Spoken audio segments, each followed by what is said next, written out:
Hello everybody, I'm Raphael Perry, and today it's time to begin playing Baldur's Gate 3. Now I have played a bit in early access, but early access is no more. Now the game is fully released, and as these adventurers come striding, or in some cases almost limping, down these stairs, as if bearing some previous wounds from an earlier encounter, it's time to start preparing. Now, for those of you who don't know me, when I start a new series on a new game, and because this is out of early access, I'm going to do this now, I'd like to do a little bit of a chat about what I know about the game already, my previous experiences of it, and so on and so forth. So basically, the original Baldur's Gate 1 was the third computer game I ever purchased. The first two, which I bought simultaneously, were the original Diablo and Might and Magic 6, and then shortly afterwards I purchased Baldur's Gate, which is a game that I enjoyed utterly. I did also enjoy Baldur's Gate 2, but not quite as much. Baldur's Gate 3 looks like it's shaping up to be quite an enjoyable game. I do have a long-standing experience of role-playing games in general, going back to the original Hero Quest in the late 80s. Well, mid-80s really, it was like 84, 85, something like that. And I don't want to waste too much of your time. I do want to draw your attention to a few things in the options menu, however. Firstly, although the game sound is at maximum, it does appear that something is muting it somewhat, and it's not as sorry, it's not quite as loud as it was in early access. It seems a bit quieter, and I don't know why. Now I'm just going to quickly check. So I've raised the game volume in my recording software, and hopefully that will be good enough for you all.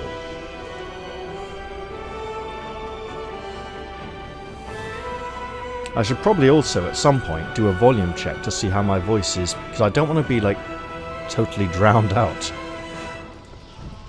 Now, additionally, there are some settings here, because, right, I'm English. I am in no way put off by kisses and cuddles and snuggly wuggles, right? They happen. It's a fact of life. But because YouTube is an American company, sometimes it gets a bit squeamish and puts restrictions on what we can show. So I have turned off the show genitals setting. I have turned off the show cinematic nudity setting. Share private moments, so that's really more for multiplayer. So I'll be deciding that tomorrow, basically, when I play with my friends, and we'll be recording that as well as a separate playthrough. Right.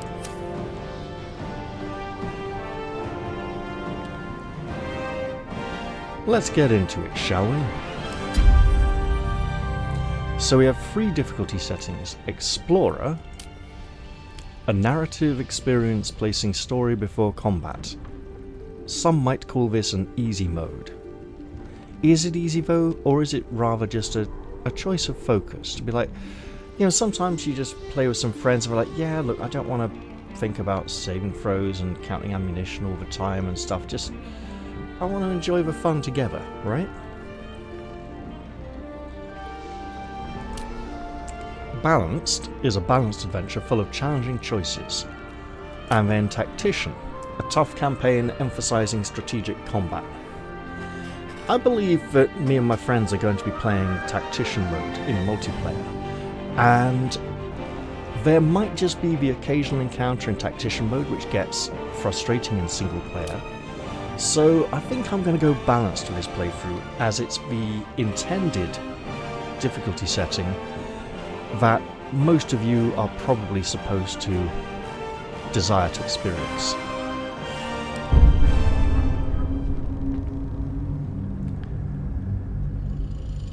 Now the game does have some nice load screens. Here we have a gorgeous carving Many mind flayers bowing down and worshipping one.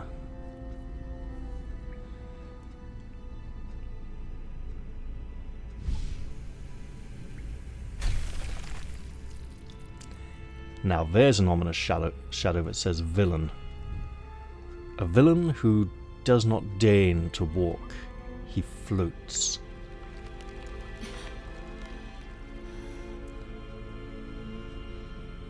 Now from this angle her face is quite attractive, but then when she turns it and you start to see the lack of cheekbone more, it's like, huh, odd. Open wide. Open up. I command it. Now here we have nasty little tadpoles. And that pool is actually interesting. We'll talk about that after character creation. Because it's interesting that there's a small one here on such a vessel. Now here comes a hideous, wriggly, writhing creature with oh so many teeth, and that looks horribly wrong. And extremely unethical. Here he comes, obscured by shadow, those purple eyes drawing us to him. And if you're a little squeamish, I suggest looking away now.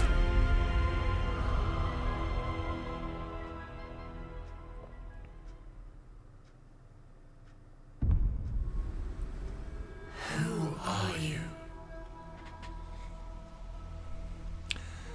So, here we are. What kind of person was that hideous creature just inserted into? Well, there are origin characters. These are pre-generated characters. They will be in the game if we do not choose to play them, so they will be present anyway. However, I think to begin with, it might be nice to create a character of my own. There are both advantages and disadvantages to playing a pre-generated character, and it all depends on what kind of player you are. Essentially, you can look at a pre-generated character and go, okay, here's a character sheet, here's a block of stats. What can I do with this character? How can I make it my own? That is how you take a positive approach to a pre-generated character. However, there are some players who feel that their creativity is being restricted. How dare you impose this on me? I want to do my own thing. I will not play a pre-generated character. No! No! And I suppose it depends also on how pre-generated the character is, right? If it's a system that's incredibly complicated, and the character is worked out down to the finest detail, then yeah, sure. If the character is partially created and the player gets to tweak a few things, that can be different. But interestingly, coming at it from a GM's perspective, taking a character that's a bit of a blank slate, but with some things defined for you already, gives you an opportunity to get creative with it and flex your creative juices.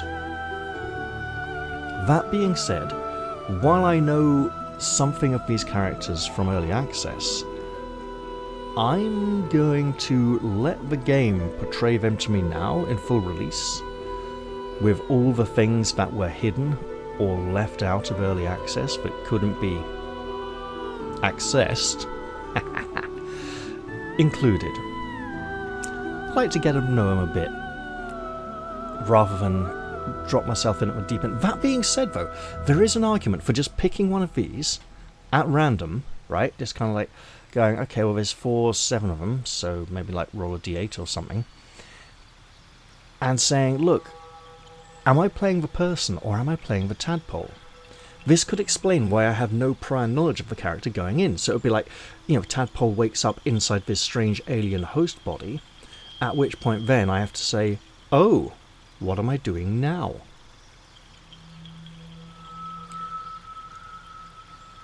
I did like the first character concept I came up with during early access, and I think I'd like to recycle that one here.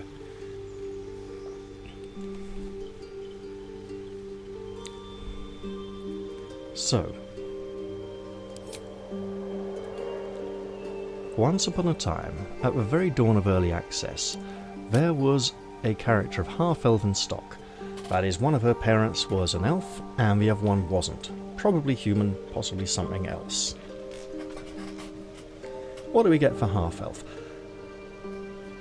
We get a movement speed. All races get a movement speed. Civil militia. You have weapon proficiency of both with spears, pikes, halberds, and glaives, and armor proficiency with light armor and shields. What, even if I'm playing a wizard? This feels weird. Dark vision. You can see in the dark, up to 40 feet. Wonderful. Fey ancestry. You have advantage on saving throws against being charmed, and magic can't put you to sleep. That immunity to sleep is pretty potent.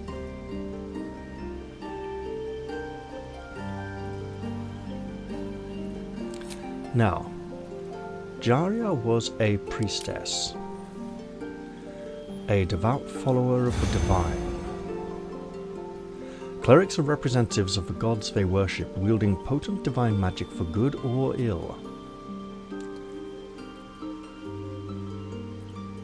I'm going to adjust spell selection. We'll remove inflict wounds, and we'll add bless is unavailable? Interesting.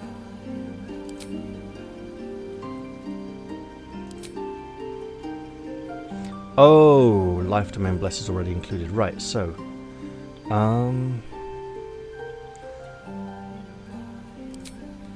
now I came up with an interesting little concept that I quite liked. Jaria, while a half-elf, has found herself called to the surface of Elistre. Now, Elistre is the goddess of good drow, as opposed to Lolth, who's the goddess of evil drow. Most drow are absolutely wicked. Elistre wants to sort of rehabilitate the drow and make them, prove to them that they don't have to be pure evil to the core, and that they can actually be half-decent people. And I want to point out here, there is a half-drow subrace. Jaria is not a half-drow. She's not, she's not born of a union, unholy or otherwise, with a drow parent. No. She's from a normal elven community who believes that drow can be good people. This is an extremely unusual and unpopular view, and so she probably had a few arguments with her parents and left in a bit of a mood when she was younger. We get a cantrip. We can change a cantrip by selecting another one from the wizard spell list below. So this is a spell that clerics wouldn't normally get access to. We currently have Firebolt. What else do we have? Right, most of these are damaging, but I'm thinking, what interesting utility stuff do we have here? Is there something fun? Blade Ward. Take only half the damage from bludgeoning, piercing, and slashing attacks for 2 turns. This could be an interesting one for a cleric, right? Friends. Gain advantage on charisma checks against a non-hostile creature. Okay, give me more. T.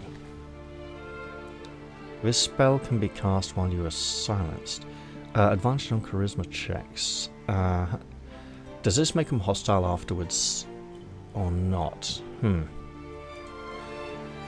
Also, is it say... Right. As it's from the wizard spell list...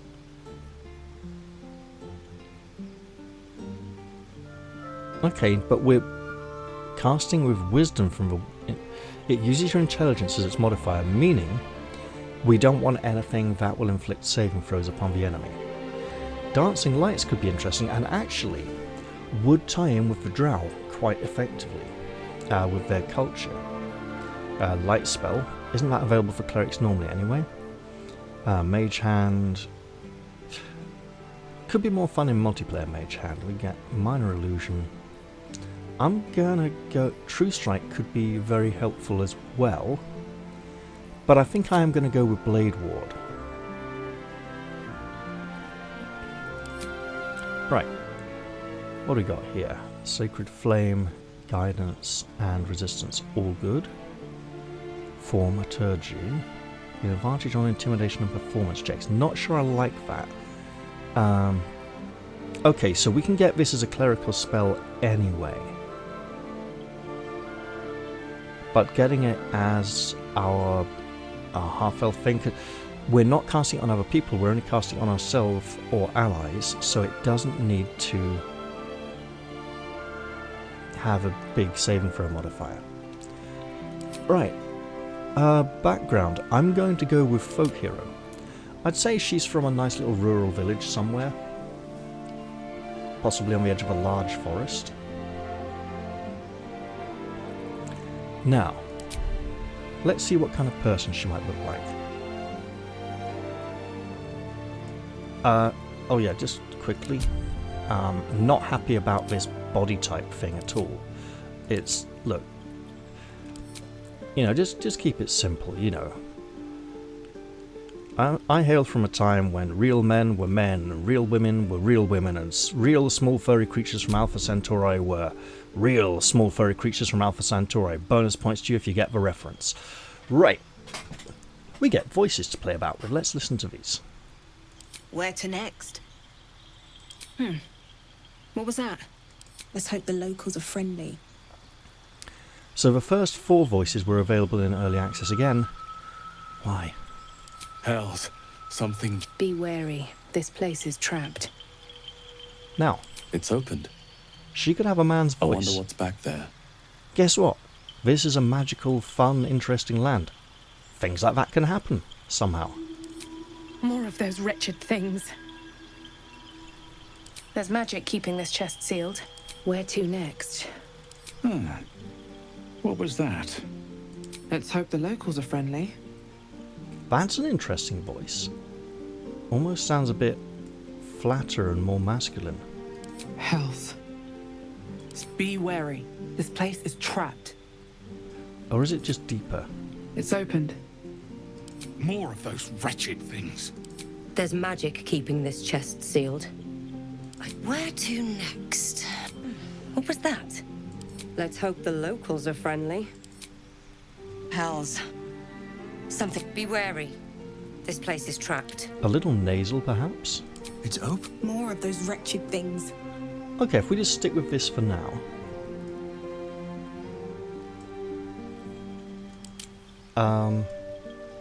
There are some aspects of this face which are pretty. Those ears are great big jug handles that look seriously wrong, so let's tone that down a bit. She's only half-elven after all, not a full elf.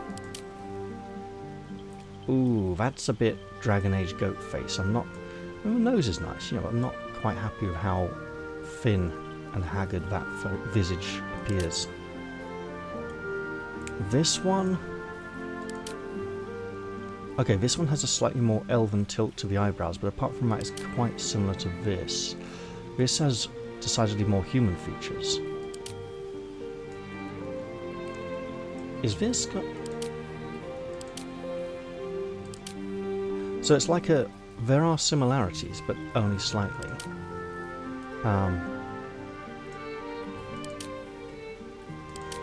And sorry guys, if you don't know me, I will spend some time in character creation. I'm not going to rush it too much. This one? Interesting. Now, a nice thing to note about all these different faces is that they hint at different elements of human ancestry as well as elven. Let's see what we can do with a bit of... boop, boop, boop. Again, no drow heritage. How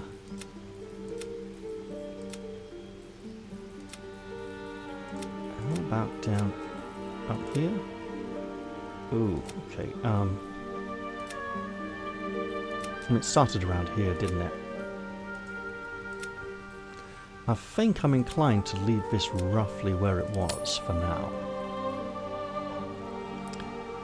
I don't know how long she's been away from home, but ooh, yeah, she can look quite a bit older there. And I like the fact that it carries on down into the neck as well. Usually on women, the hands and the throat are the best places to look to get a good judge of their age. Maybe a little bit. Right there. Is that right? A little bit here? That may become evident with expressions. Freckles? Ooh, not a big fan of freckles. I know some people are really into them. Vitiligo pigmentation is an extremely rare skin condition where sort of there's odd patterns on the skin that are a lighter colour than the rest of the skin. It's so extremely rare, it's very interesting that it was included in this character creator. I don't know if someone at Larian just really... it's a really big thing for them, you know, it's really important for them, but it being character creation. But hey, you know what, if you want to have a character with... I don't want to call this, well, sort of, you know, unusual skin pigmentation, then there's options for you.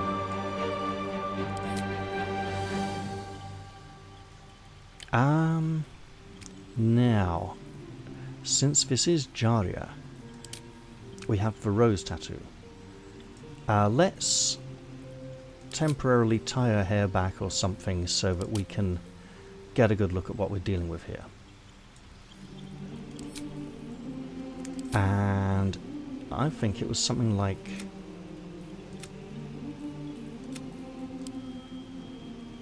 that. That does complement the skin colour a bit. Sure, we'll just zoom out a little. Yeah, we can work with that.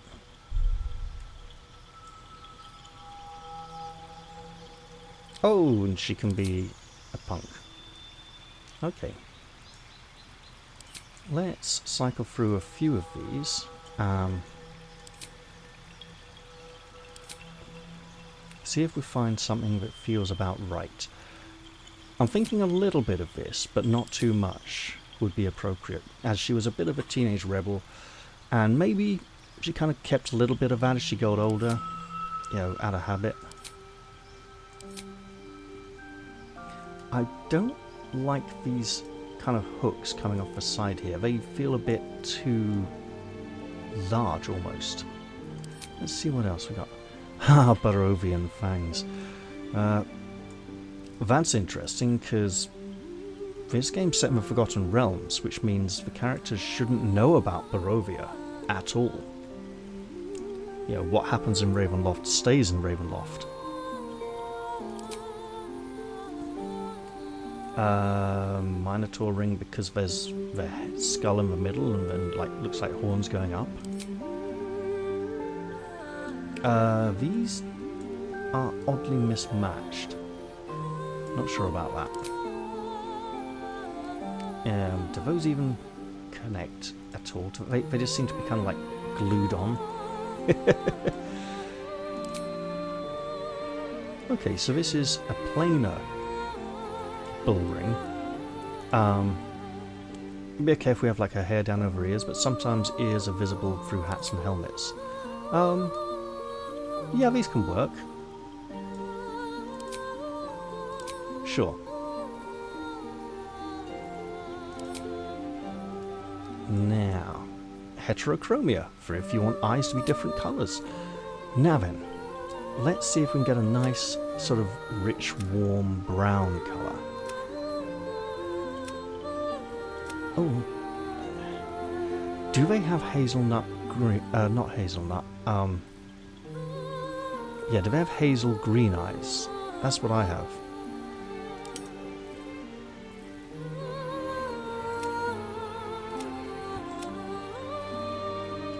Now, the interesting thing about hazel eyes is, yeah, and the various variants of hazel eyes, is they do change colour under extreme emotion. When a person with hazel eyes is extremely angry or impassioned, their eyes can transform to become a very pale bright blue, which does look rather freaky, admittedly, if you're not used to it, and in the past led to some beliefs about demonic possessions, like, oh, whoa, that's not you. Right, let's get some makeup that's closer to her, because the eye makeup is supposed to be match the eye colour, isn't it? A bit.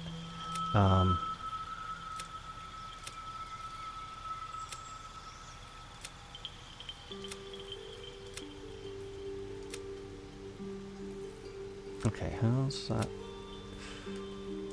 Because obviously we can tweak all this.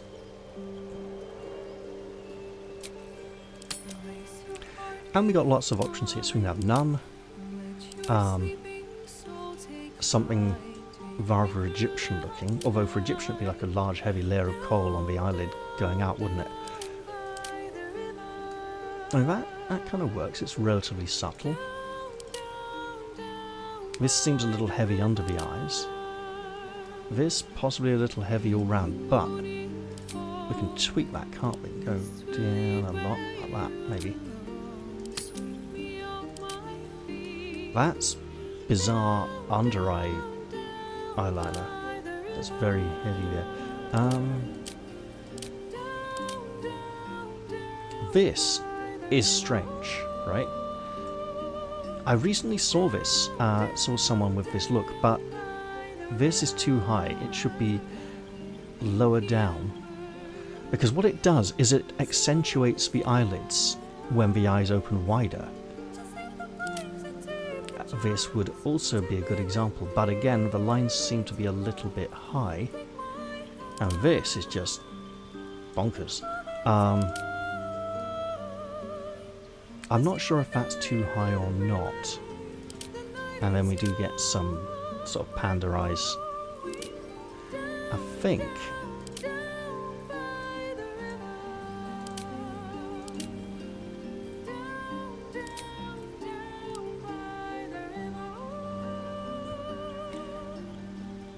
If we take that a little, yeah, we go around an 80.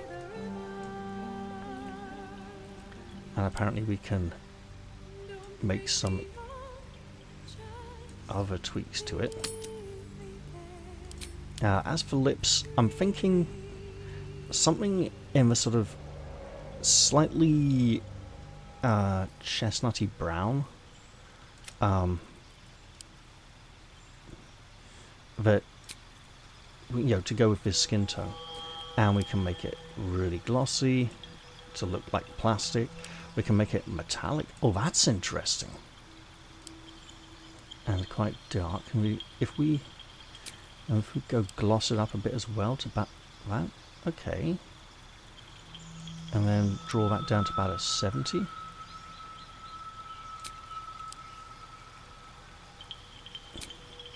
Does this look too much? Yeah, maybe tone it down a little to around a 40-ish, maybe 45. If I'm going to see this character a lot during the course of the game, I want to enjoy him. So, yeah. She could have a beard. Fearsome bearded priestess. Oh man, look at that.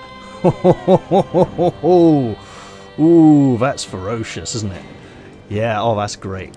I'm not sure she's a beardy kind of girl, really. That might be for a different kind of playthrough.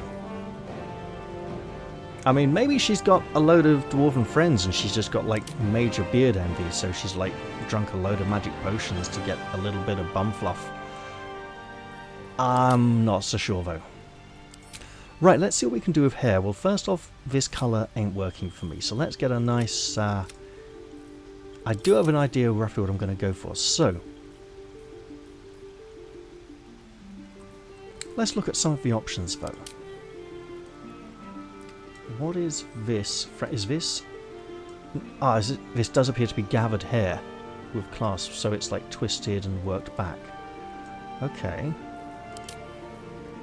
That's very short.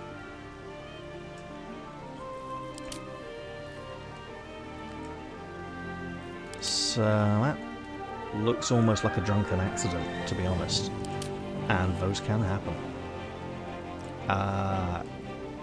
Not quite working for me. Sorry. For some... I mean, this is basically the female undercut as essentially debuted in The Crow. Great film. Well worth watching. Not sure it's the look I want for her, though. Yeah, this makeup is making her look a bit cruel, actually, so we want something kinder and nicer in the hair, a bit fluffy and bouncy, maybe. A bit of motion to it. There's very little motion there, if any. Right, looks like a kind of dinosaur, like a rhinoceros or something. So this is what happened before they shaved off all these bits. This is very Game of Thrones with the little bits at the back here. Evil Mangapoo accident mistake. That's the best way to describe that. I mean, it looks a bit like a fur cone or something. Or a backwards hedgehog that's been attacked by an evil hairbrush destroyer monster.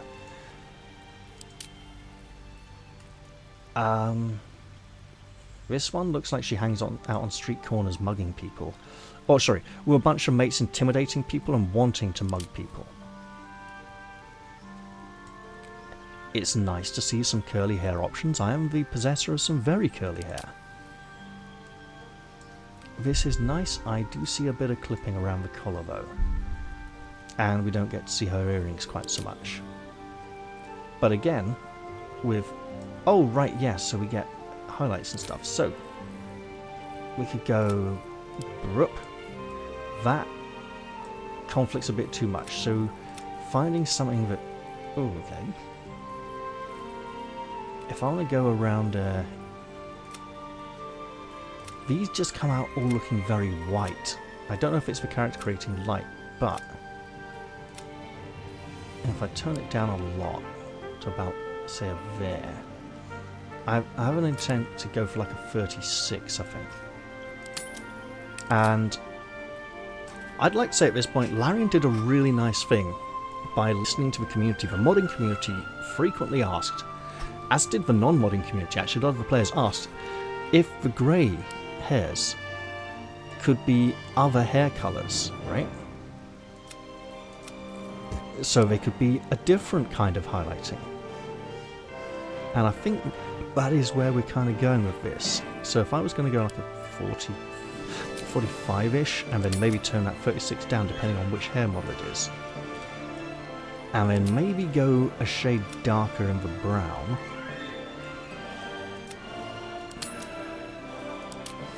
Let's see what other options are available to us. Oh, okay.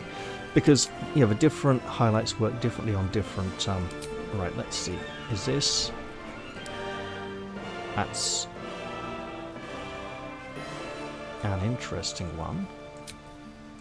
So in this case it would be the greying that's... Okay, so that's not bad, right? There's a bit of clipping here with it. That hair going through and under the earrings is just... looks like it's asking to be really uncomfortable. So what do we got here? Two kind of weird curls at the back, like ringlets. And a bun.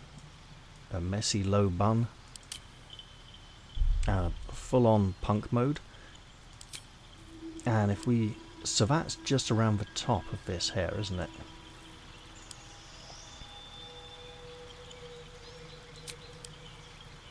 I did say a 36.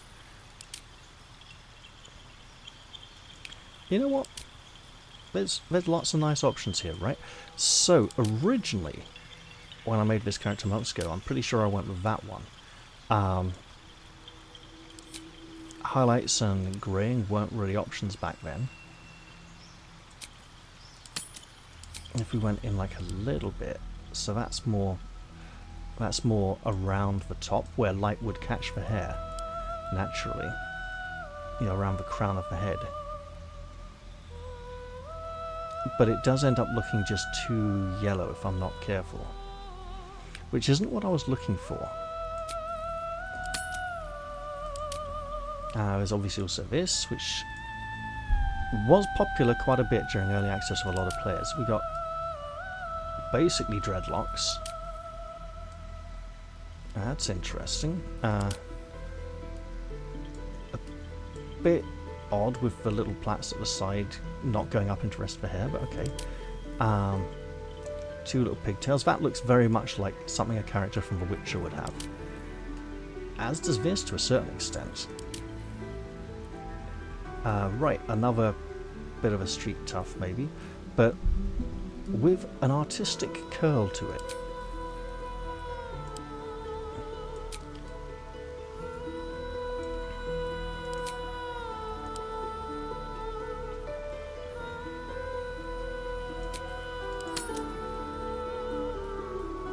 But now, looking at all these, we got a punk, some weird sort of,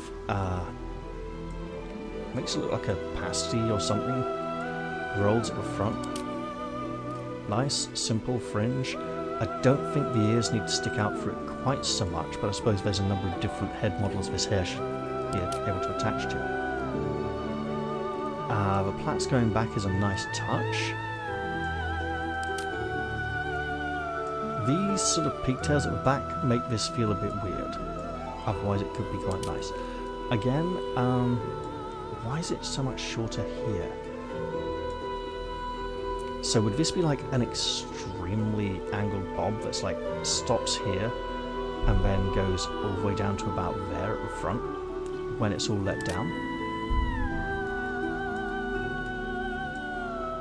Okay, if it was a little shorter, it would be a typical suburban housewife haircut. There's a bit of curl to this, not much. It feels almost artificial. We're on to the male hairstyles now, essentially.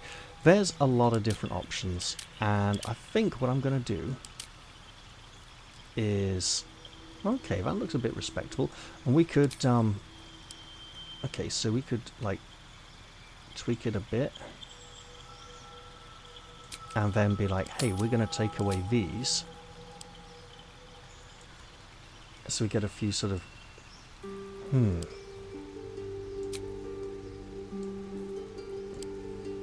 but I'll go back down to the 36 because, as I said, I did have a bit of a plan here.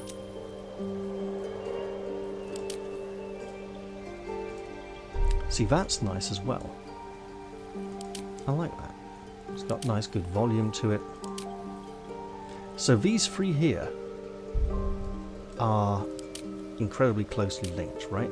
So we got like longer, medium and shorter version of the same hairstyle essentially, which is, it gives nice variety, especially for, you know, the number of characters who might come into the world who would have hairstyles like these.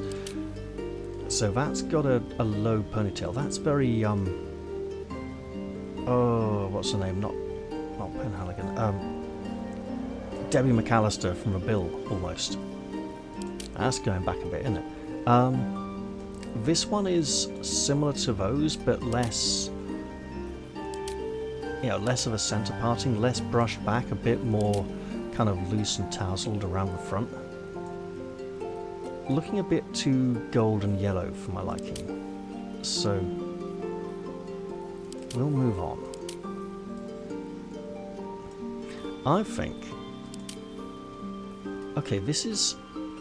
Wait a minute. It's almost the same hair model twice, isn't it?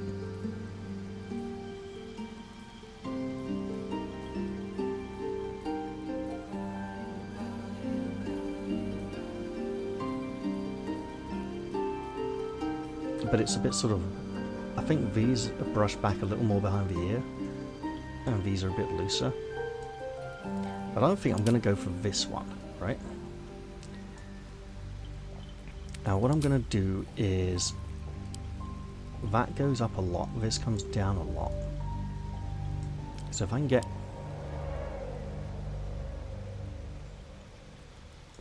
to there, and then here... That can be very extreme. This can be quite mild. If I get a little, right, maybe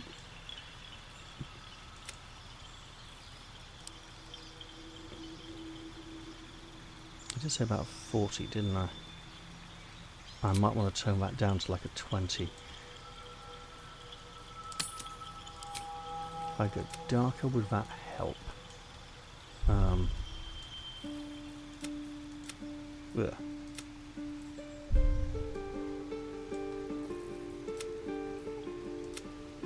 Yeah, I think that helps keep the brown.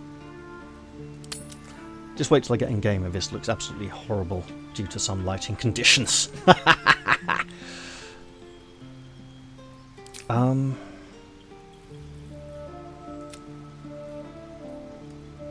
Oh, is it around the front of the tips? Okay, so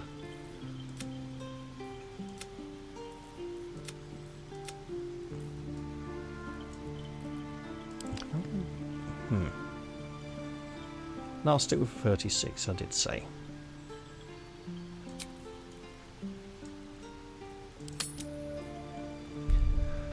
Right, I'm quite pleased with that. So,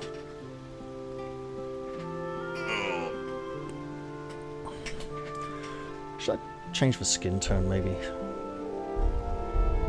It's looking a bit too much like a bimbo from the beach or something. I'm a bit concerned the hair doesn't look brown enough. It looks kind of like a greyish. So what if I do something weird, like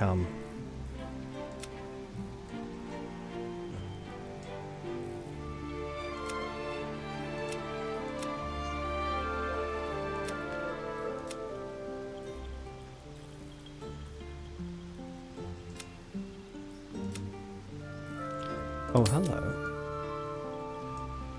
And then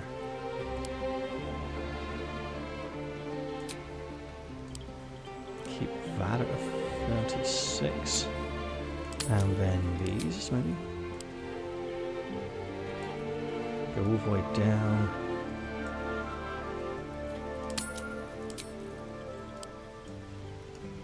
Okay, so that's nice. I like that. So if we're going back up to the 36, that's a bit much. Take it down to like, oh, that's all the way down. We'll go for an 18 then. That's half the 36, right?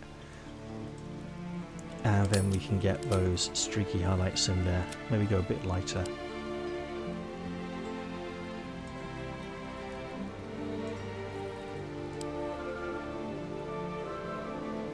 Okay, sure, 24, that works.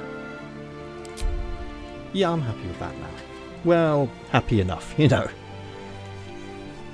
I notice we still haven't had an option to give her a name yet. Also, just to be clear, oh no, that's good. Right, yes. I can change spell preparation later on. Right, ability scores and skills and stuff. Right. I don't like this assigned bonus. This feels wrong. I'm pretty heavily against this, actually. For some reason, Larian has decided to take racial ability score modifiers away from all the races and then give them all the same racial ability score modifiers, which can be placed wherever we desire. This feels like The Incredibles, when the villain says, "When everyone's special, nobody is." See, for me, if I choose a race for a character, that race has a certain flavour to it, right? There's things I might like about that race. I might say, hey, I want to be a gnome, or I want to be a character who can see in the dark, or something like that, right? Or I might want to be a character who's really tough. But to then be told, oh yeah, well everyone else can be just as tough as you, or all the same, it's like, well then why have any racial ability score modifiers at all, right? Why not just take them all away? Actually, Iron Crown Enterprises had an interesting take on this with their Middle-earth role-playing game, and also with Rolemaster, where racial ability score modifiers did not increase the ability score, they were just a modifier. So for instance, this strength 15 gives +2 on strength checks. Now, what Iron Crown Enterprises would do is, instead of having this +1 bonus here, which is raised up to a 14, from a 14 to a 15, it would literally be a 14 but with a +1 additional modifier, right? So essentially, everyone's, so like 14 for one race would be the same as 14 would be different to 14 for another race because they're a race on a different scale, right? Now, for a cleric, we don't need that much strength. We can take it down to about a 12. We do need wisdom and charisma, a bit of constitution. And put that there. Now put it here. Knock that down. Pop that back up. That dexterity is low. So sorry, intelligence is not great. Let's pump that up. Do we need a wisdom of 17? Probably not. We can quite happily go for a 16. Okay, so it is the same as Pathfinder, where the derived bonus is the amount of points it costs. So 13 is +1, 14 is +2, so going from 13 to 14 costs 2 points. Right. Skill proficiency. So, from Folk Hero we get animal handling and survival. As a cleric we're going to want religion, and medicine is pretty nice. Persuasion is also nice. Religion is... got it. Which ability score? Is it intelligence? It is intelligence, bizarrely, okay.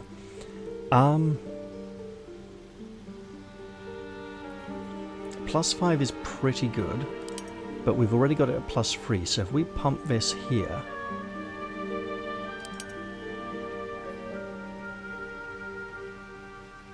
So instead of a 5 and a 2, we got a 4 and a 3. We got a better spread of bonuses there. That history would be nice. I don't know if there's a class feature we can get later on for more skills. More skill proficiency. Sure, I am quite happy with this.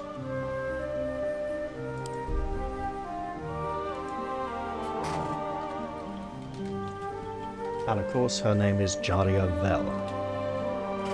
Excellent. I'm obviously going to play a different character with my friends when we do our multiplayer session. I feel that Jaria's story and some of the ideas I have in mind for her would be better suited to a single player playthrough. That's why I've opted to choose her for this first attempt. You need a guardian. Choose one. Well now, you notice we get lots of options, and these are basically all the same character creation options we've already had. This one gets some nice armor. But we do know that Jaria is already infatuated with the Drow.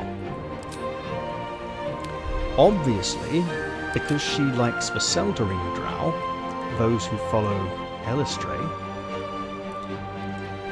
and are extremely rare, you'd think she should be attracted to them, but it's the Lolthsworn Drow that she wants to rehabilitate, that she feels they have some kind of inner goodness that can be brought out. So I'm going to pick that option. Now, what have we here?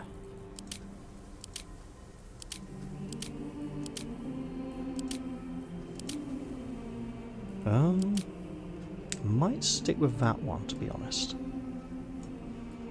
Now, the Drow skin is supposed to be almost coal black, but that won't show up very well in games, so how about this? That'll do. And Drow do have a matriarchal society, so having her look a bit older might make sense as a authority figure, but then she could believe that this one's old and hard and set in her ways, and rather a younger one would be more open to the wisdom of beauty and pure goodness. Now, there's lots of funky options here.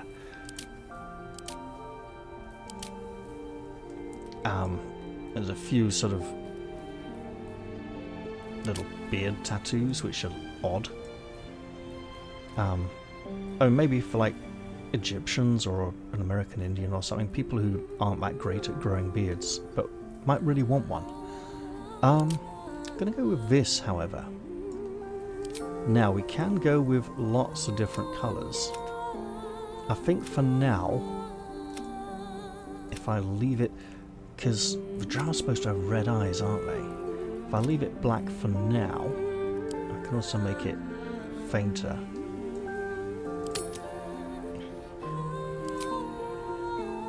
Yeah, let's go for that one. And then here...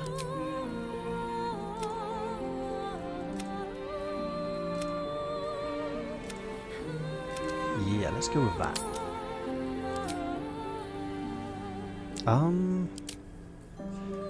If we keep it black to match the lower eye decoration, that can work. Okay. Bit of a harsh metallic. No, can't really see that at all. Okay, fine.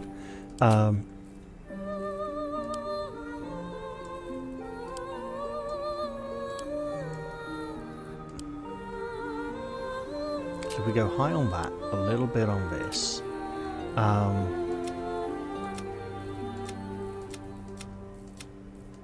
Oh, right. Bleh, she says.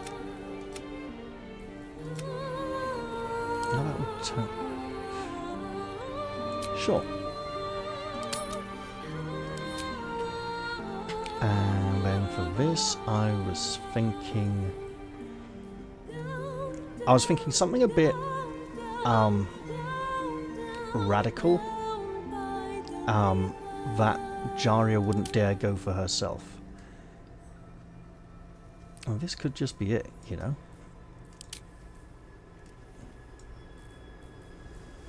And if she's got an eyebrow stud, she might as well shirt off.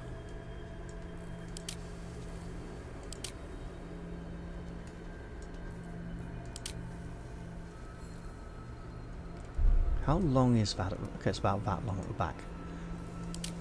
I mean, it's worth checking. We don't know what angles... Oh, hello.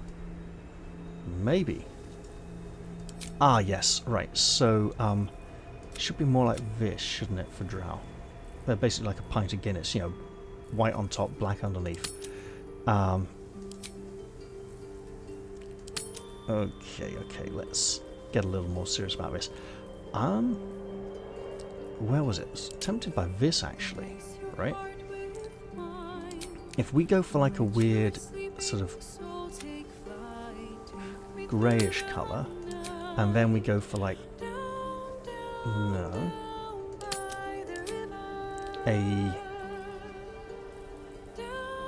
Or something like that, right?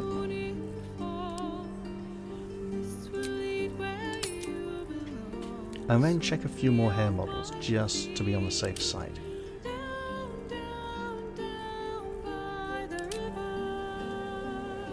Okay, so that's longer on top and more frazzled, more freedom looking though. And so this is someone Jaria might look up to, or might think this is a person, you know, I've got something in common with, someone I can save, someone who can help guide me to the worship of Illustri.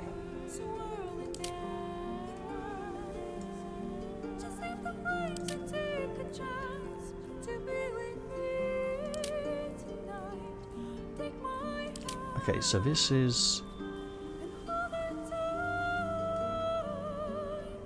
Okay, so it's longer in front of the ears. And then down here we have this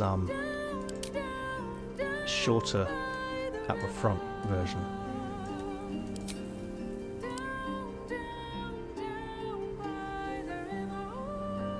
Go back to that 19, that was good. And go more... Okay, so I want to keep that relatively low as well. Ooh, that's interesting. Go there. And then maybe up the highlights ever so slightly.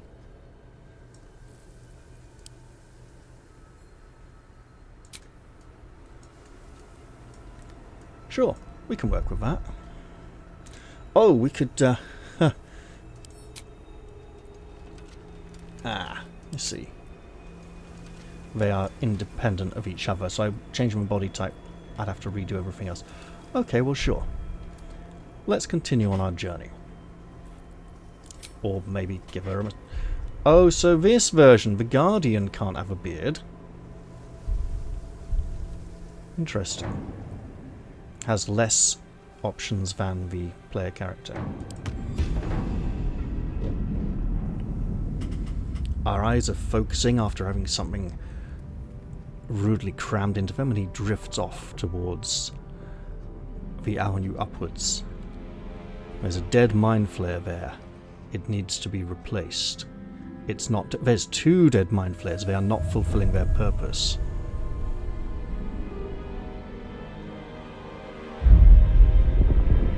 Open wide.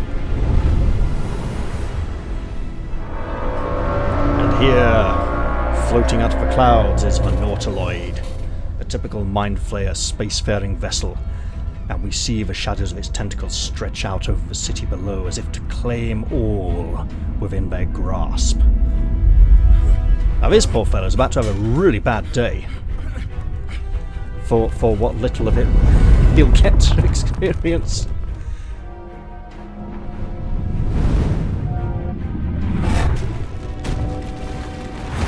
And it comes hurtling down.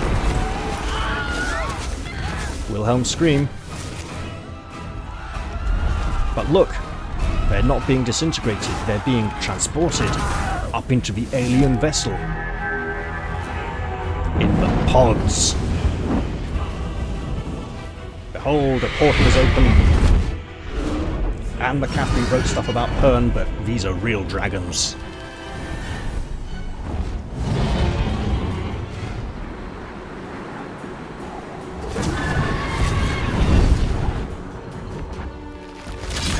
Now, that is brutal, and he feels the pain. Look at where he clutches his shoulder there. This is a living vessel, and he is connected with it on a very deep level.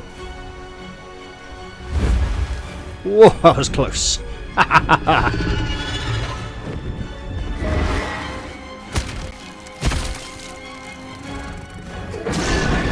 still don't know why the music is so quiet. There, the flames licked at the sculpture but didn't quite sear it. And it's gone! Into another dimension. But all these dragon riders they followed. Their ferocious scaled beasts are in pursuit. Now, that could be a collision because he's flying poorly, because the ship is injured, or he could actually be damaging the sides, attempting to smash the dragons and knock them out of their flight path. Mindflayers are clever like that, you know.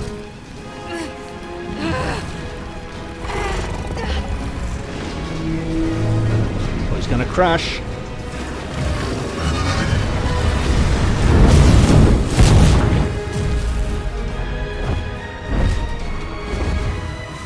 Two dragons arrive, they can't follow any further, they don't know where to go. The other one though was with the ship when it travelled, so I presume like a passenger, it was dragged along.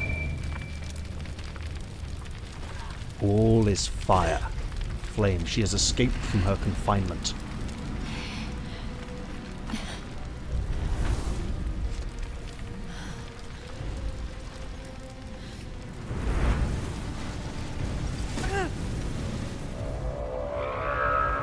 But what strange land is this?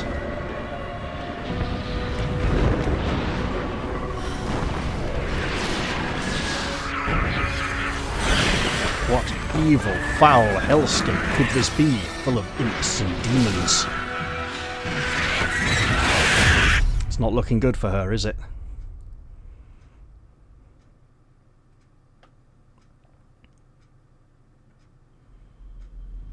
I must say, these load screens are really nice compared to the early access ones. They got nice, colourful images.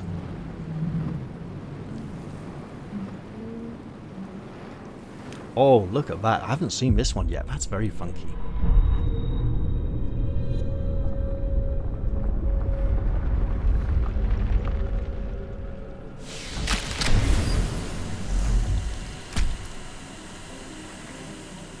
Just waking up, like a bit of a grumpy expression.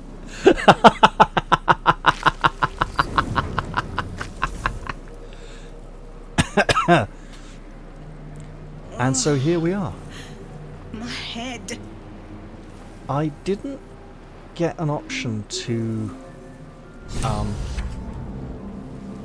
adjust the portrait in character creation. I don't know if we'll get an option on that. We're getting basic tutorial stuff. Time to press ahead. For some reason we have to Where the run hells are everywhere. In all fairness, this thing is on fire. It's not a very safe place. Running is a pretty good idea right now.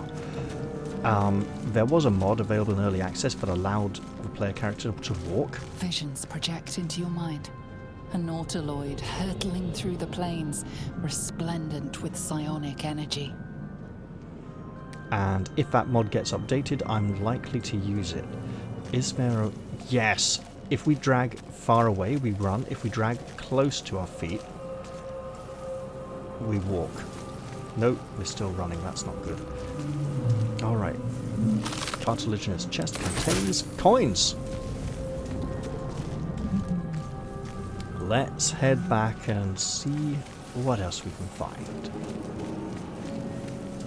So obviously, for this woman, this is an extremely unusual situation.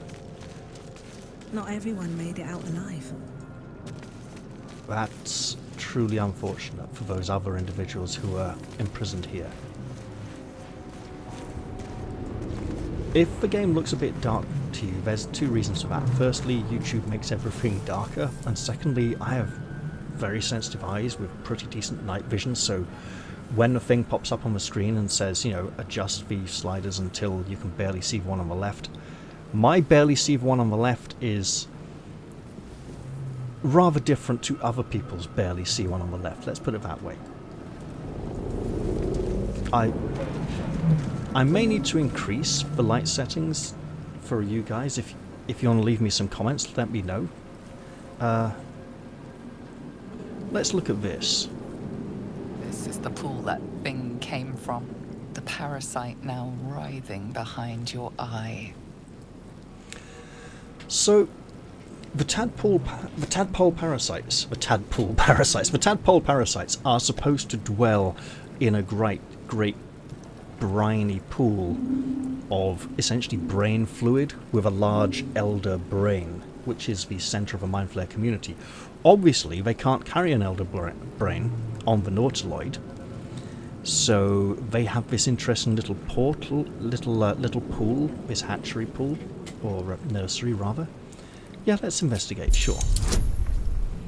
Some dialogue options require a skill check. A dice roll that must meet or exceed a target number.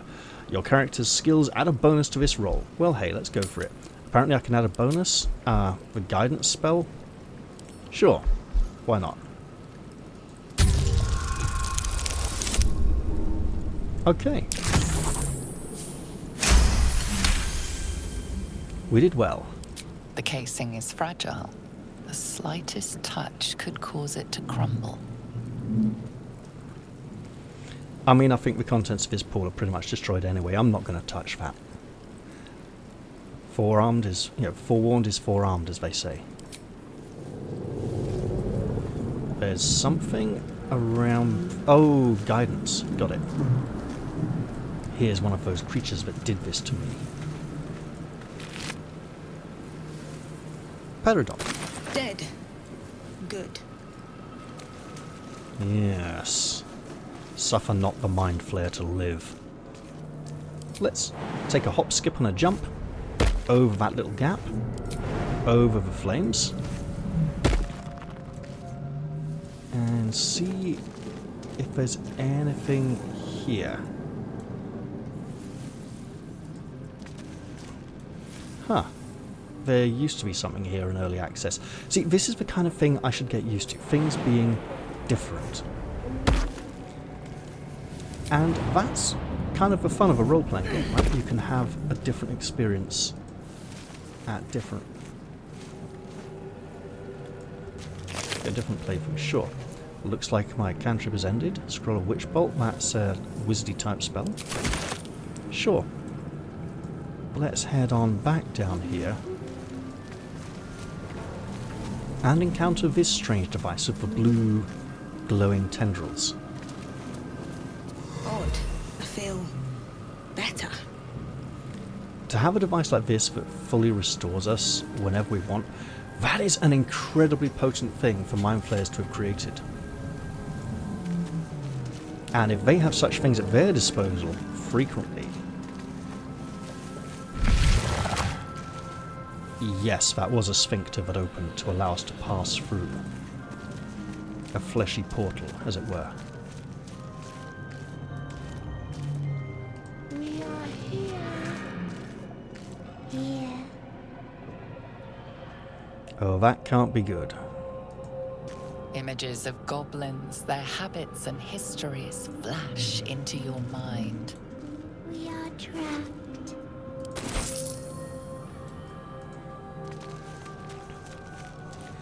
Let's see what we can take out of here on our way.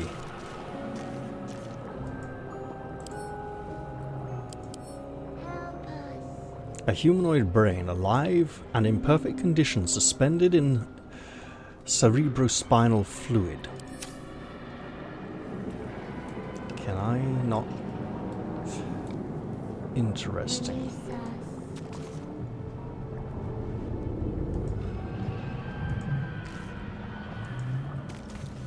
A schematic of a nautiloid flashes into your mind.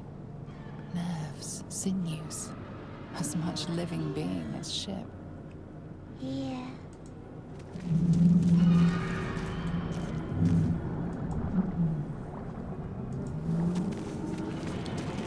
We can sit on the chair, but we cannot read these.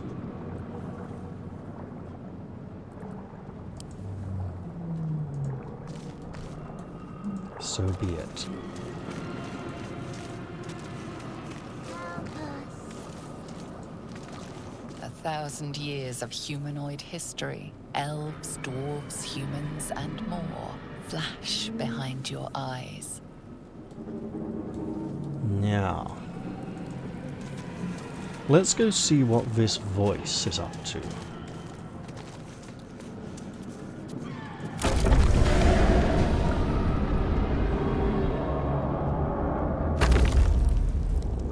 We are here.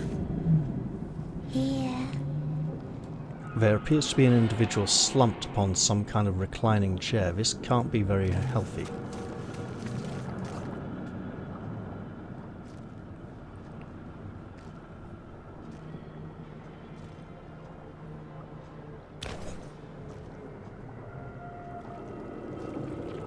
Yeah, that's not good. Yes, you've come to save us from this place. From this place you'll free us. The exposed brain quivers in expectation. Please. Before they return. They return.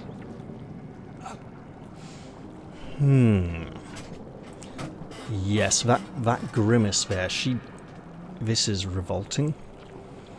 And if you're very young, I'd like to point out this game is for older players, and you might find some things in it disturbing, especially the way this moves and quivers like jelly. A newborn. Born new from this husk. You realize you're talking to an intellect devourer, a minion of the mind flayers who abducted you. So the intellect devourer, they're kind of like sneaky little assassins that crawl around in the darkness. They hunt down people with high intelligence to pick on them. You sound afraid. Why are you afraid? The enemy. So many enemies. This line is extremely important. Mind flayers are a hive mind organization. They like to all be linked together and feel like they're part of a community. So many enemies. So the enemy, because mind flayers are like, they're like unifying. They see all enemies as the enemy. because they are not part of a mindflayer collective. So many enemies, they are individuals. They're not linked. They're not part of a hive mind consciousness. So many individuals, which is what makes them enemies. I think you're past the point of saving. Tell me what to do. Remove us from this body, from this case. Free us, please. This is a monster that's been made out of a brain. But let's look closely at it. I could have used my spell, I chose not to. It's okay. We didn't notice whatever it was. Strange context, you notice nothing unusual about the brain. This is an abomination. Nothing particularly good can come of its existence. But who am I to deny it life? And maybe if it's running around, it could be a distraction. You know what? Now I will add my guidance bonus, just because these aren't... Well, no, it's a 55% chance, so hey. Go on, roll a 1, and you get a failure. Ah, we got a 2.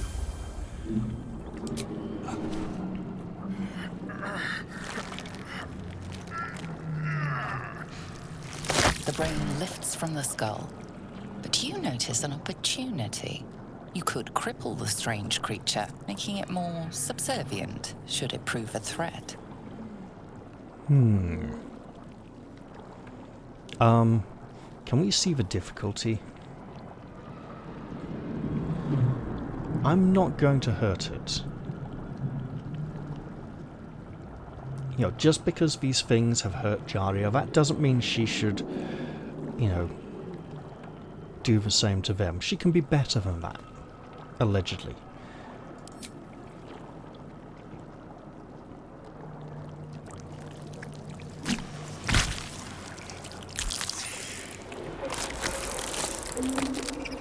We are free. Our freedom is ours, friend. The creature pauses, listening. Something behind your eyes seizes in recognition. We must go to the helm. At the helm, we are needed. You realise it's using plural pronouns, all us and we. This is again due to the mindflayer lack of individuality.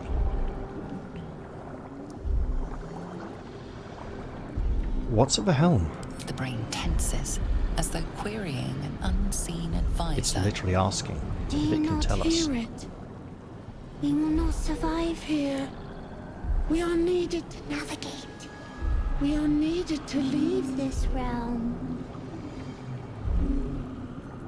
When it asks, do you not hear it? If we confirm that we don't hear whatever it is hearing, it will know we are an enemy.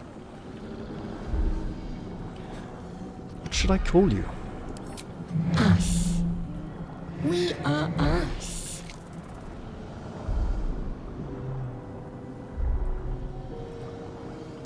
Very well, let's head towards the helm. To the helm we go. We are going to the helm.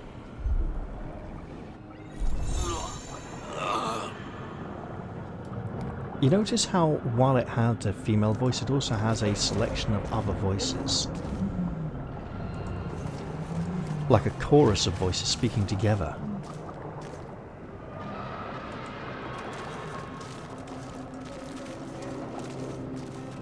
I am checking to see if any of these things might be of use to us. Now, wasn't there a... Oh, interesting.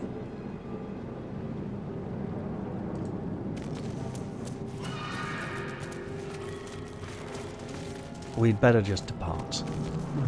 The sooner we get out of this hellhole, the better. The same goes for this evil... Right, are you coming on the lift? Little Potter? There we go. I don't like how excessively visible this spell effect is. For a cantrip, it should be something much smaller. And it's gone.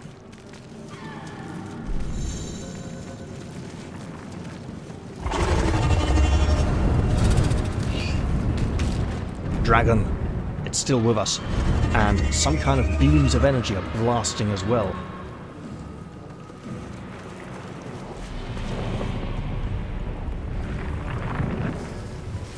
Uh-oh.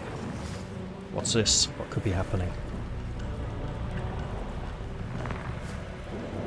I like the reflections on that sword. Abomination. This is your end. Where did her Your head cheekbones go? throbs and your skin tingles. Visions rush past. A dragon's wing, a silver sword, and a flash of your face seen through the strange woman's eyes. Oh, my head. What is this? Skvar, you are no thrall. Vlaakith blesses me this day. Together, we might survive.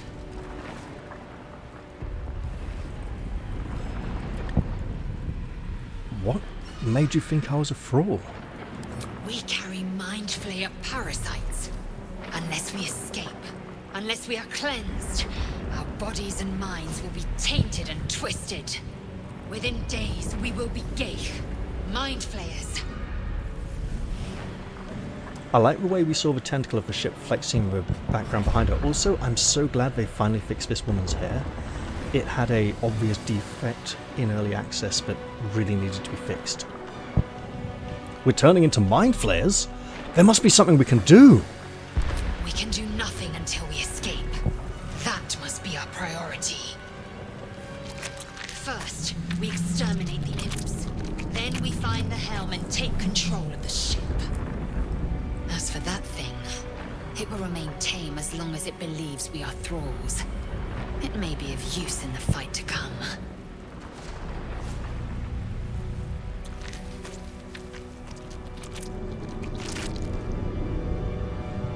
Ooh.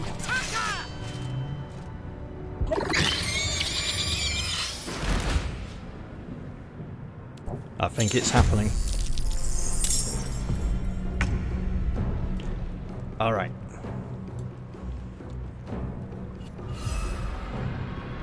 Let's have our little brain buddy run over here. And we've got a special claw attack. No, it's a normal claw attack. Go for it. It's a killer. Victory awaits.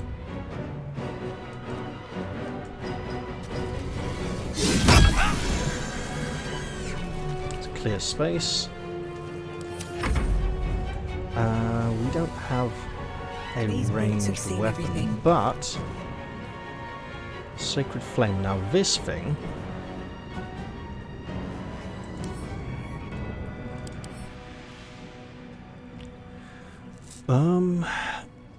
doesn't have any resistances. Okay, you'd think from being a hellish creature it might not burn very well.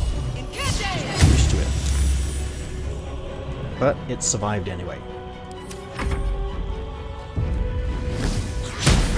The imp says, "My turn!" Let's leap down here and close in for the kill.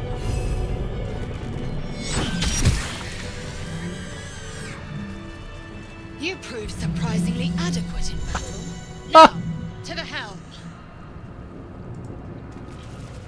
Right, let me just get my bearings again. We came from that way, so let us explore a bit.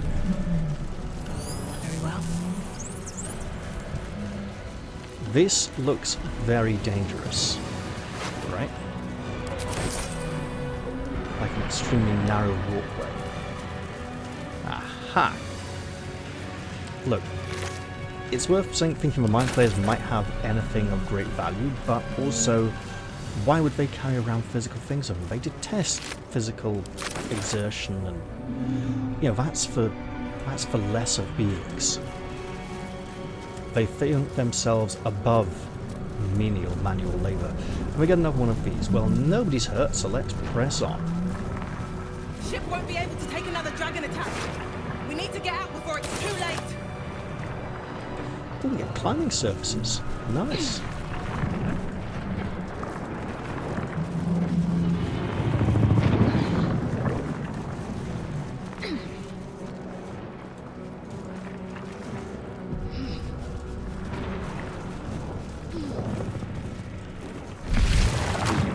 open for me, fleshy portal. Istik, back! Touch nothing without knowing its purpose. Let us see what I know. Wait. Can't read this script. Another mystery. No idea. I'll take the strange woman's advice. Let me out! What's this? Someone in here in need of assistance? We should offer what help we can. You! Get me out of this damn thing! We have no time for stragglers. No, I think we should definitely save anyone we can. You know, I'd rather, you know, I'd want them to do the same for me if the need called for it. The construction is too alien. Nothing looks familiar. This ship is crashing. Do you intend to die for a stranger? Look, Try that contraption next to the pod. They did something to it when they sealed me in. Hurry! Please! there's a pack here with a gem.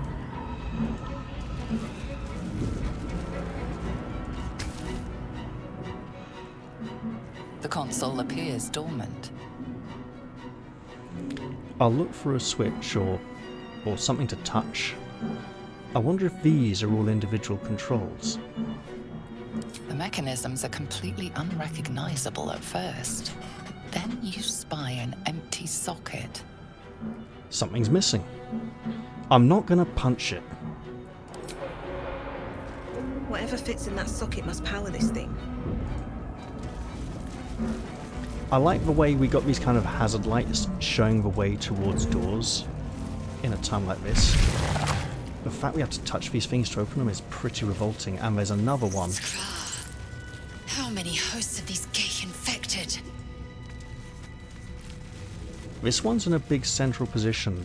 Previously when we've encountered these pods, they're around the edge of a room, arranged like storage. A dazed woman is trapped inside the pod. She doesn't notice you. Right.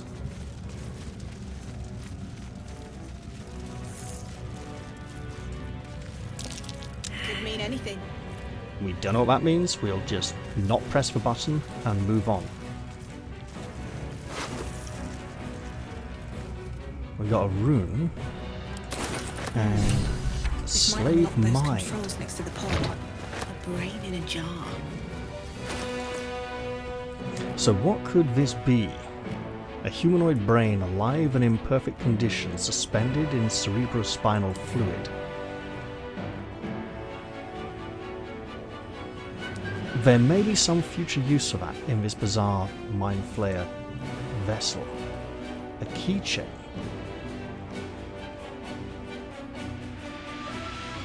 So this will gather up all the keys we find.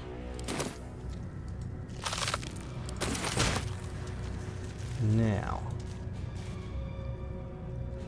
Huh. Let's head back then. See if we can put this strange rune to good use. Oh, wait. There's a body here. A scimitar and a golden key. Golden key? That thing's valuable. They made the key out of gold?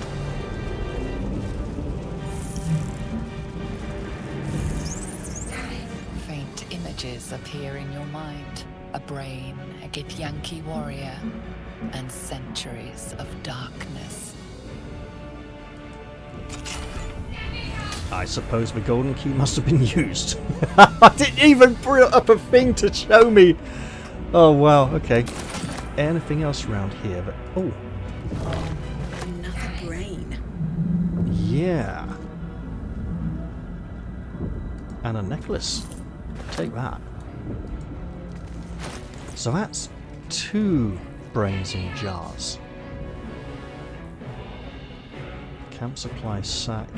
I suppose all our camp supplies will go into that then. And a pouch for alchemy ingredients. Okay.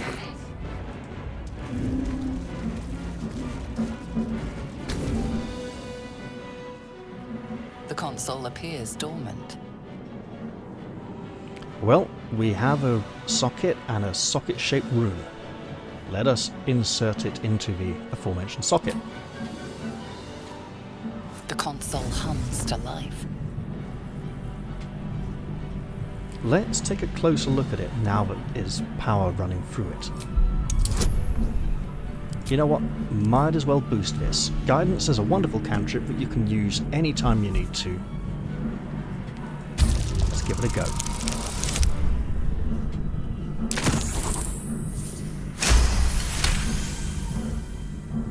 The pulsing glow and organic lines of the device make it seem more like a beating heart than a machine. Perhaps it will open the nearby pod. Let us place our hand upon the console. Seems to be the only way to interact with it. We don't have incredible mind powers.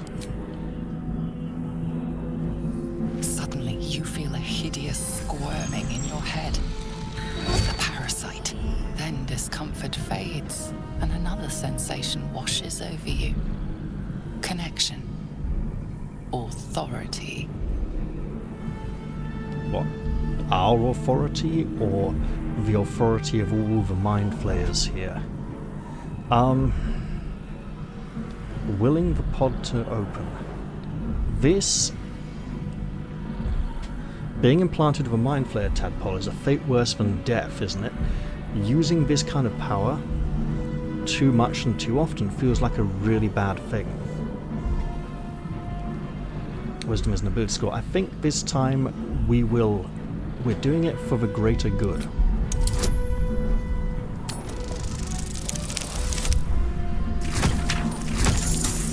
I mean, that's basically don't roll a 1, that's practically rigged.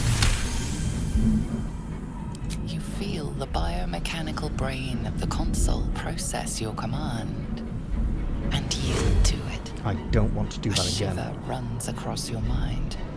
You feel sated.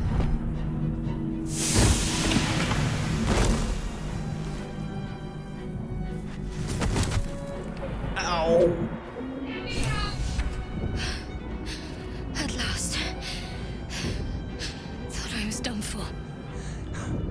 I'd like for a resounding cry of let me out from the pod just after she'd escaped from it.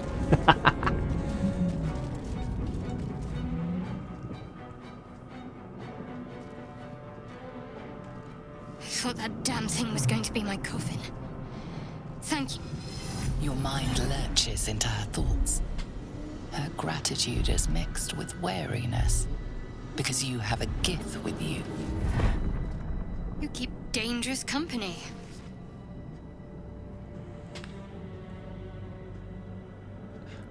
Dangerous company is what you need in a fight. I can bring that up. She'd probably agree with that. You got a problem with Githyanki, mate.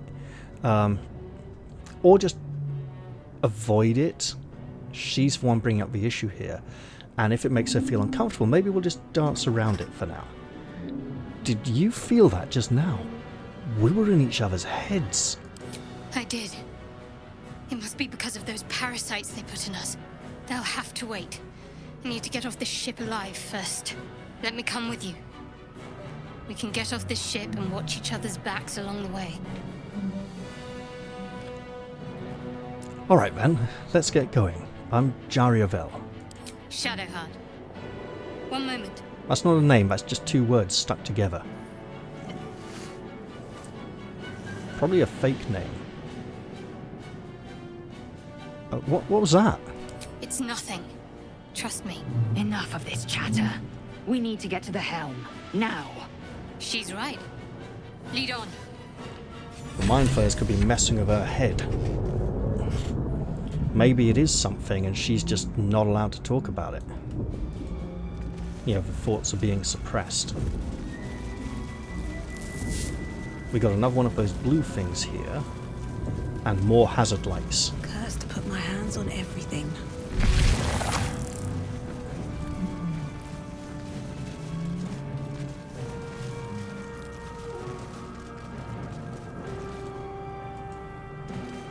Alright. We are nearing the helm. Once inside, do as I say. Who put you in charge? I'll trust my own judgment. Githyanki. Steady on, girls. Githyanki have a long experience of dealing with mind flayers. And when I say dealing with them, I don't mean in a particularly friendly manner. The two species are pretty much at odds with each other.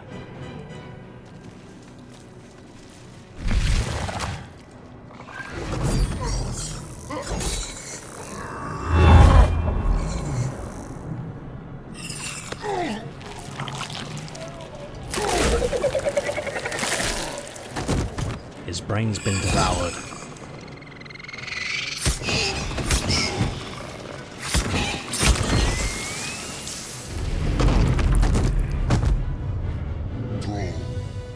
Connect the nerves of the transponder. We must escape. Now. Do it. We will deal with the Geich after we escape. Connect the nerves. Nerves! We will connect them.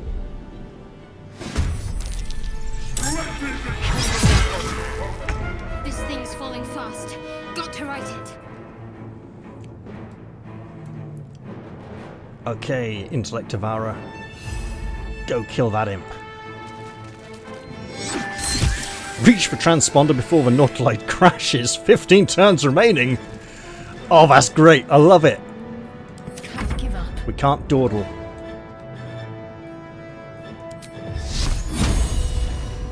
Hold. What is this? A lesser hellboss, so a Wraith. Poison resistance. Okay, so fire's still good then.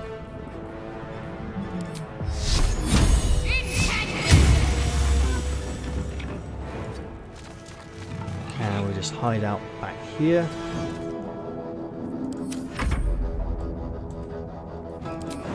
Leap over those flames and sink your sword into this thing's hide. Excellent.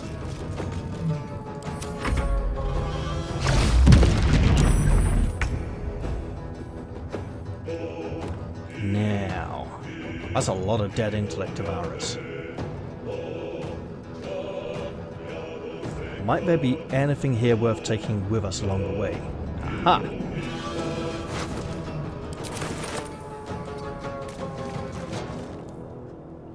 Might as well dash for it. If we got 15 turns, we're on a time limit. Terms? Turns, obviously.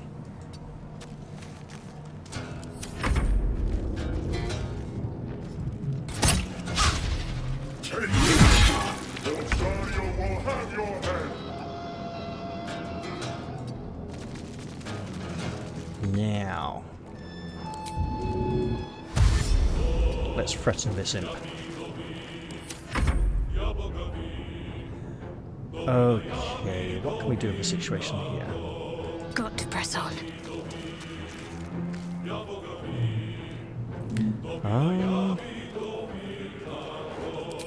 Sure. We tried.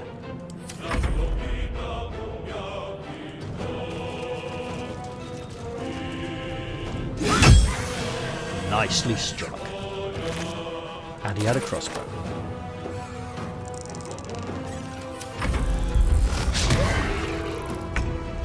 Now, this Mind Flayer is taking heavy damage compared to Commander Zalk. That's not good.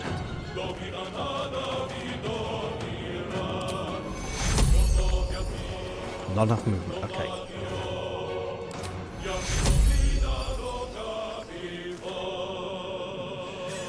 Let's... Protection from evil and good. Not protection from evil. Protection from evil and good. So the spell of pure neutrality. Protect an ally against the attacks and powers of aberrations, celestials, elementals, fae, fiends, and undead. Pretty sure this demonic creature here is a fiend.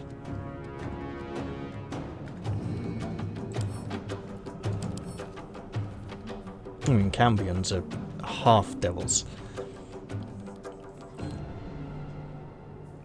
Fiendish blessing. I mean, come on, it's pretty obvious. Enemy type not showing explicitly though. Oh no, fiend, right there. Well, there we go then. So much for not having enough movement.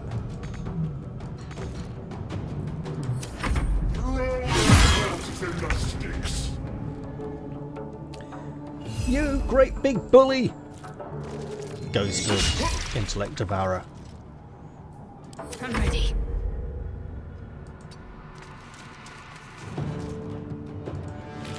Loot that. And, you know what, while we're there, sure. Oh, that's low. That's really low. Okay.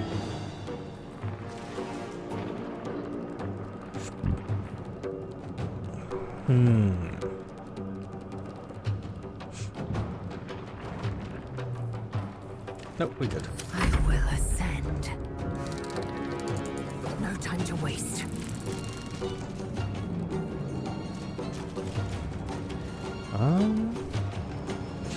Ooh, I don't know.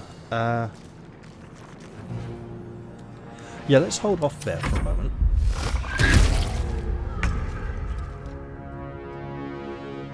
Need to find the way forward. Okay, here we go. It's clear. Hurry before they strike. Now the Githyanki ride dragons. They know them well. She knows that it's gonna be dangerous. I better take her word for it and run down the middle of the hall. 12 turns left and counting. Sky. It's now or never.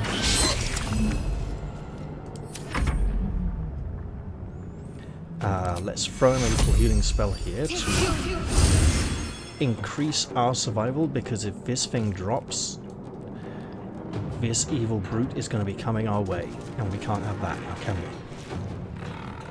Also, let's blast on him. Yeah, that's right. I am fury. I am death. My path be true. You also have a bow.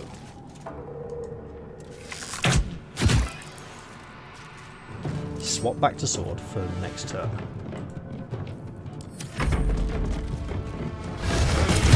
The roast bear hell cows, aren't they? Right.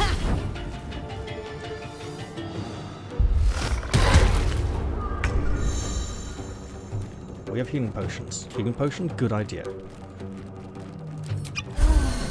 Let's also smack this thing. It worked. Not gonna knock it.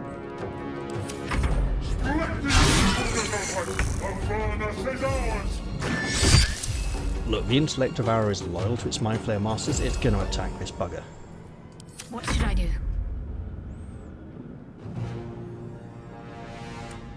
Let's run up here. And... ah, we're out of spell slots, okay. Smack it then.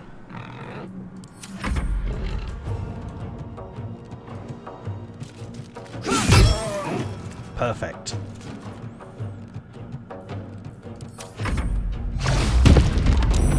Ooh, that's a lot of past saves. Right, I think we just need to go for it. Let's get a move on. Here goes nothing. The helm's alien transponder. You've made it in time. How do we know which nerves to connect? I imagine there are different connections that lead to different results, different places, rather. Was it instinctive? Is he just wanting to get the hell out of here? Pun intended. Oh no! Look at it quivering as if it's about to fall apart. Very tenuous indeed. The dragon took off to fly away. Oh, that's gotta hurt.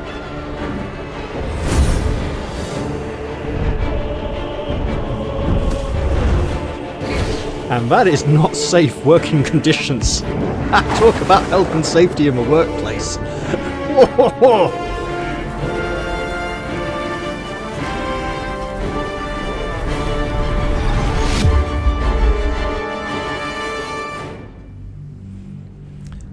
And that loading screen is so appropriate for what may be coming next. The state of this vessel, it's shaking, it's falling apart, it's not going to last much longer. It's taken a lot of heavy damage. Load screens are fun. If it helps the next cut... Now, the cutscene that loads after this load screen used to have some issues in early access where the textures loaded slowly. I hope that is no longer the case. We'll find out together very soon. Any moment now, in fact.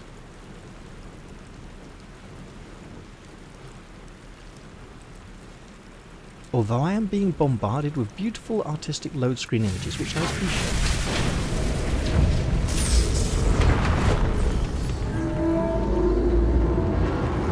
Moment of truth, we have slow loading textures again. This has not been optimized for release. It has not been fixed.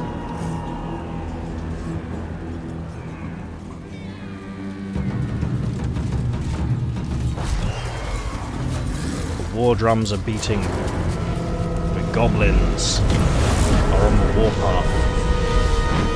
Meanwhile, aboard the Nautilus, it's a very unstable condition. The thing's just an absolute disaster. There he is, tentacles stretching hungrily towards her. Buh! Punked on the side of the head by a piece of broken spaceship. And down she plummets in slow motion.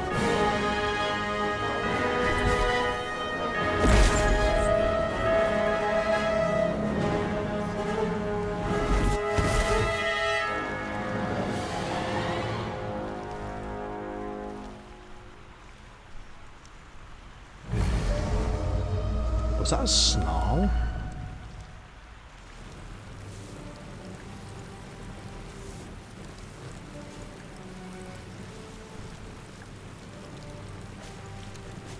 I don't like the clipping there on the armour of a hip. That's odd. As you wake, the tadpole squirms in your skull.